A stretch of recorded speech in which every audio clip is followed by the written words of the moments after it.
Good morning all of you. आज हम चर्चा करेंगे कि विश्वविद्यालय परीक्षाओं की तैयारी किस प्रकार से की जाए, किस प्रकार से हम विश्वविद्यालयों की परीक्षा में अच्छे अंक ला सकते हैं। विद्यार्थियों, हमने कई सारे विद्यार्थियों को एक साथ विश्वविद्यालय की परीक्षाओं में सम्मिलित होते हुए देखा है। कोई बीएससी या कोई बीएमए, कोई एमए और एमएससी, कोई एमएड या कोई भी परीक्षा हो जो विश्वविद्यालय से संबंधित है, बड़ी परीक्षाएं हैं, उनकी अच्छे से तैयारी किस प्रकार की जा सकती है कि हम अच्छे अंक प्राप्त कर सकते हैं। क्योंकि विद्यार्थी वही बुक से पढ़ता है या पासबुक से पढ़ता है, कोई नोट्स से पढ़ता है। एक ही तरह के नोट्स या एक ही तरह की पासबुक या एक ही तरह की बुक पढ़कर भी कुछ विद्यार्थी फर्स्ट क्लास अंक लाते हैं और कुछ विद्यार्थी सिर्फ 40% अंक ही ला पाते हैं। तो ये कैसे होता है, हमें किस तरीके से पढ़ना चाहिए, हमारा फोकस कहाँ पर होना चाहिए कि हम अच्छे अंक प्राप्त कर सकते हैं। तो कुछ टिप्स मैं यहाँ पर आप लोगों को बता रहा हूँ, ये ध्यान रखना है। विद्यार्थियों, हम किसी भी कोर्स में, किसी भी यूनिवर्सिटी में या किसी भी महाविद्यालय में जो दाखिला लेते हैं, प्रवेश लेते हैं, तो एडमिशन की प्रक्रिया के बाद हमें यह चाहिए कि उस विश्वविद्यालय से संबंधित जिसमें कि हम अध्ययन कर रहे हैं, उस क्लास का, जिस क्लास में हम अध्ययन कर रहे हैं, सिलेबस का हमें पूरी तरह से अध्ययन करना है।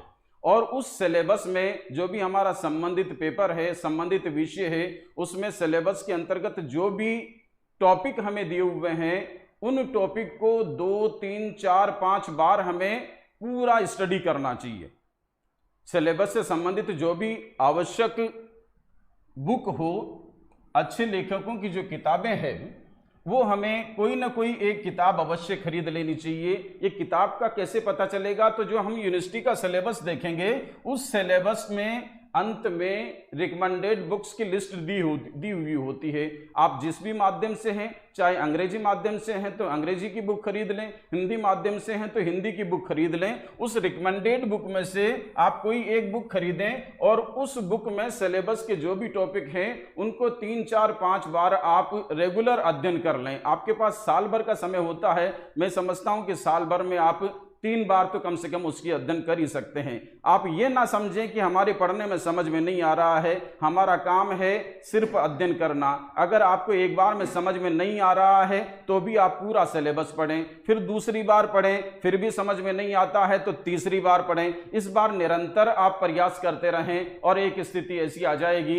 कि आप जैसे ही अध्ययन करेंगे आप लोगों को सारी बातें समझ में आने लगेगी। इसलिए निरंतर अध्ययन करना चाहिए अच्छी बुक से। और जब भी आप अध्ययन करें तो हमारे पास हाइलाइटर पेन होना चाहिए। जो हाइलाइटर होता है अलग अलग रंगों में, और जब बुक की हम स्टडी करें तो उस हाइलाइटर से जो भी जरूरी चीज होती है उसको हाईलाइट कर दें। वो हाईलाइट करना ही हमारे पास ऐसी स्थिति को ला देता है कि हमारे नोट्स तुरंत तैयार हो जाते हैं।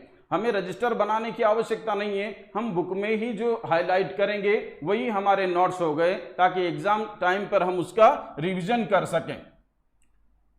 अगला स्टेप है कि हमें उस क्लास के या उस यूनिवर्सिटी के पुराने प्रश्नों का अध्ययन, पुराने प्रश्न पत्रों का अध्ययन अवश्य करना चाहिए।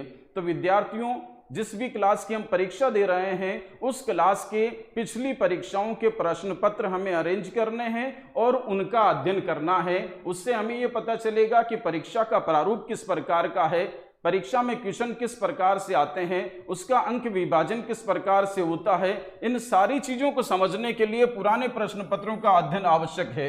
इससे हमें यह भी आइडिया हो जाएगा कि कौन सा ऐसा चैप्टर है सिलेबस में जिसमें से रेगुलर क्वेश्चन आता है, तो ऐसे चैप्टर को हमें विशेष रूप से पढ़ना है। कौन सा ऐसा चैप्टर है जो ड्रॉप आउट होता है, जहाँ कभी किसी चैप्टर से क्वेश्चन नहीं आया हो, तो उसका भी हमें पता यहाँ से चल जाता है। और सारा का सारा क्वेश्चन पेपर का प्रारूप हमें यहाँ से पता चलता है। तो पुराने प्रश्न पत्रों का अवलोकन भी, उसका अध्ययन भी जरूरी होता है। तो ये 4 चीजें मैंने आप लोगों को बताई है कि सिलेबस का हमें अध्ययन करना है और सिलेबस के अंतर्गत जो अंक विभाजन होता है प्रश्न पत्र का, वो भी सारी बातें दी हुई होती है, तो उनको हमें विशेष रूप से पढ़ना है। तो सिलेबस का अध्ययन जरूरी है। सिलेबस के साथ साथ अच्छे लेखकों की कोई किताब आप लोगों को पढ़ना जरूरी है।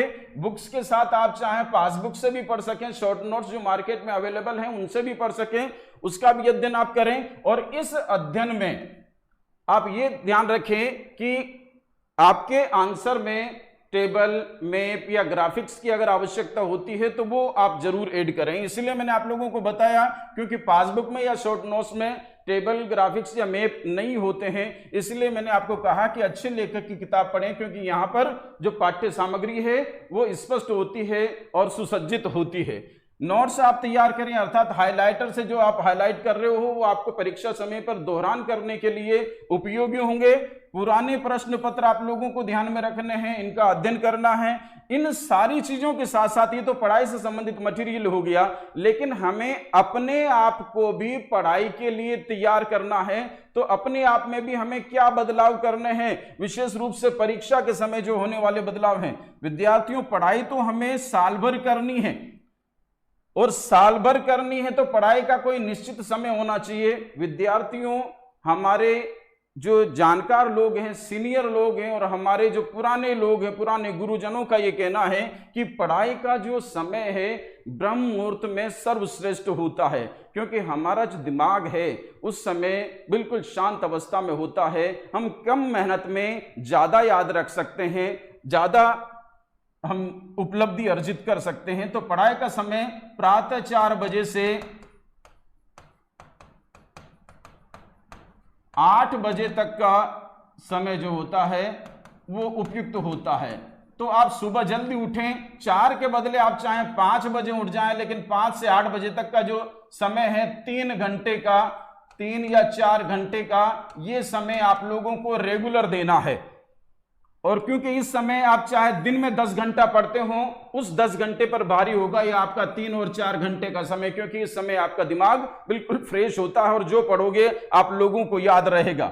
पढ़ाई का जो स्थान होगा, आपका स्टडी रूम जो है वो ऐसी जगह होना चाहिए कि वहां पर प्रकाश और स्वच्छ वायु आप लोगों को मिल सकती हो। तो पढ़ाई का स्थान आप लोगों का हवादार होना चाहिए और प्रकाश की प्राप्ति वहां पर होती हो। इससे आप फ्रेश महसूस करेंगे और आप लोगों को ताजगी महसूस होगी और आपका पढ़ाई में मन लगा रहेगा। दूसरा, आपका जो खान पान है, परीक्षा के 2 महीने पहले ये भी आप चेंज कर दें। बिल्कुल हल्का खाना आप लोग लें।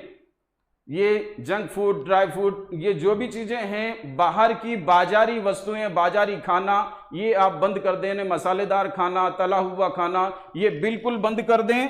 आप लोगों को सिर्फ घर का बना हुआ भोजन ही लेना है, हल्का भोजन लेना है, क्योंकि पढ़ाई आप तभी कर पाएंगे, इसलिए हल्का भोजन करें।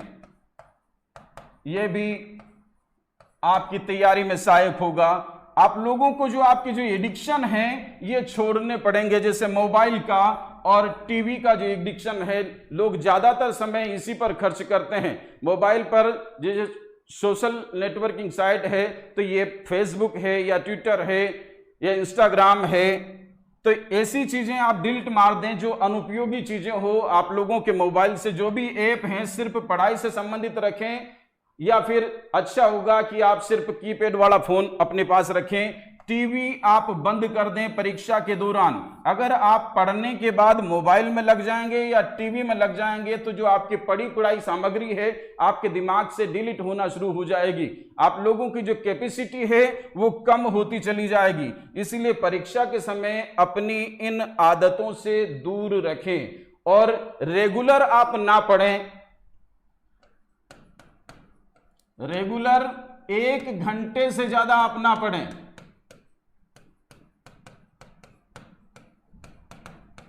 हर घंटे के बाद कम से कम 15 मिनट का रेस्ट जरूर लें, क्योंकि आपका दिमाग भी थकता है। 1 घंटा स्टडी के बाद आप 15 मिनट के लिए रेस्ट लें, आप टहल लें या आधे घंटे का रेस्ट ले लें। आप कोई गेम खेलना चाहते हैं, आउटडोर गेम, वो खेल सकते हैं ताकि आप रिफ्रेश हो सकें। तो रेगुलर आप 4, 5, 6 घंटे की स्टडी ना करें।